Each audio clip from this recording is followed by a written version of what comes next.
Hello పిలకలు, నా బంగారు మొలకలు. ఎండింగ్ అయ్యేసరికి మా వారు చాలా బిజీ అయిపోయారు. ఎవ్రీడే ఈవినింగ్ మా వారే స్కూల్ నుంచి పాపనైతే పిక్ చేసుకొని ఇంటి దగ్గర డ్రాప్ చేసి తన ఆఫీస్కి వెళ్తారు. ఈ రోజు అయితే అస్సలు కుదరలేదు. లంచ్ తినడానికి కూడా టైం సరిపోలేదు. ఇంకా ఫాస్ట్ గా తినేసి అయితే ఆఫీస్కి వెళ్ళిపోయారు. పాపని పిక్ చేసుకుందామని ఇంకా స్కూల్ దగ్గరికి వచ్చేసాము. నేను మా వాడు నేను వెళ్తా అంటే మా వాడు నేను వస్తాను సైకిల్ దొక్కునట్ట వెళ్దాం మమ్మీ అనేసరికి అయితే వాడిని తీసుకొచ్చాను. యాక్చువల్లీ ఆ సైకిల్ మా పాపది. ఇంకా సైకిల్ చూసేసరికి మా పాప గోల్ చేస్తుంది. వాడైతే ఇవ్వనంటున్నాడు సైకిల్ ని.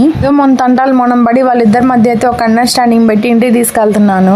మా వాడు సైకిల్ ఇచ్చే రకం అయితే కాదు. ఇంకా టైం బాగుండి వాళ్ళ అక్కకైతే సైకిల్ ఇచ్చాడు. వాళ్ళిద్దరు అలా తొక్కుంటూ ఇంటి దగ్గరకు అయితే వచ్చేసారు. ఫైనల్లీ ఇంటి దగ్గరకు వచ్చేసరికి మా వాడు వాళ్ళ అక్కని సైకిల్ దిగమంటున్నాడు. కానీ వాళ్ళ అక్క అయితే సైకిల్ ఇవ్వకుండా అలాగే తొక్కుతా ఉంది. ఇంక మా వాడు కోపం వచ్చి 4 తన్నులు అయితే తన్నాడు ఆ పిల్లని. సరేలే సిద్ధు నీ బండి తొక్కు, అమ్మకు సైకిల్ ఇచ్చేసా, ఇద్దరు ఆడుకోండి అని చెప్పినా ఇద్దరేం లేదు.